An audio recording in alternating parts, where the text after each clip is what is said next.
Bom dia, com a paz do Senhor Jesus. Provérbios de Salomão, capítulo de número 14 e o verso de número 12 declara-se assim: Há caminho que ao homem parece direito, mas o fim dele são os caminhos da morte. Sábio Salomão, dotado de uma sabedoria que não vinha de conhecimento histórico ou literário ou de alguma academia, nada disso. A sabedoria que estava sobre a vida de Salomão foi dada do alto do Senhor para a vida dele. Foi algo que Deus concedeu segundo o pedido do coração dele. Ele também escreveu alguns livros na Bíblia Sagrada, na Palavra do Senhor. E Provérbios é um dos livros. Outro é Cantares, também que ele escreveu. Pois bem, e Eclesiastes. Nesse capítulo 14, verso 12, ele fala de algo que é de suma importância para nós refletirmos sempre.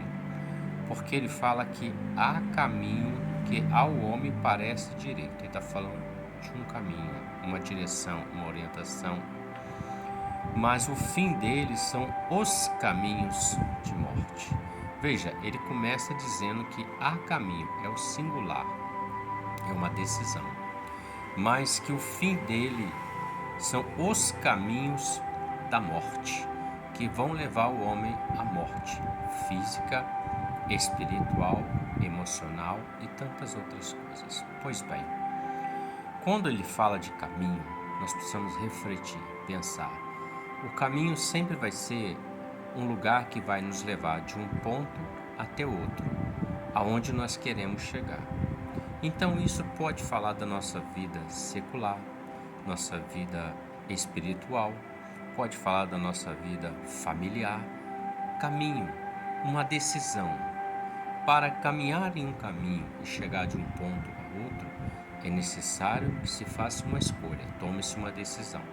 Então, a decisão que tomarmos, ela pode nos levar a um destino de vida, mas pode também levar aos caminhos da morte.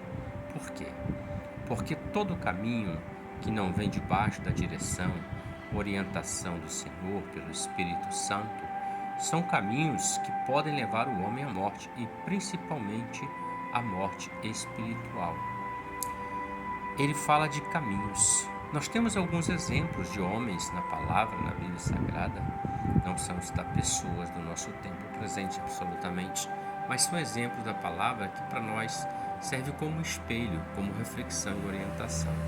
Por exemplo, Balaão, um homem, servo do Senhor, um profeta, mas ele escolheu tomar o caminho que o fim dele era o caminho de morte.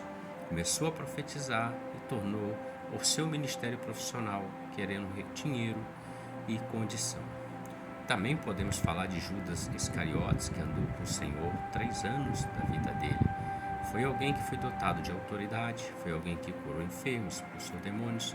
A obra estava com ele, mas ele tomou uma decisão, um caminho por 30 moedas de prata, que fez com que Judas se tornasse a pessoa menos querida no planeta, digamos assim.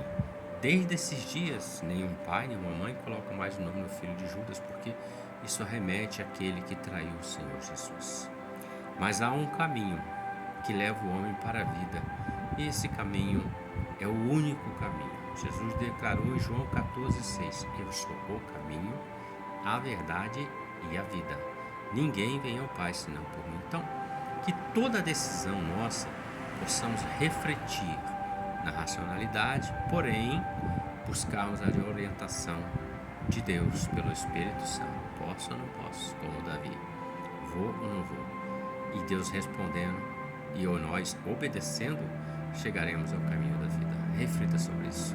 Que Deus te abençoe e que você tenha um ótimo dia com a paz do Senhor Jesus. Amém?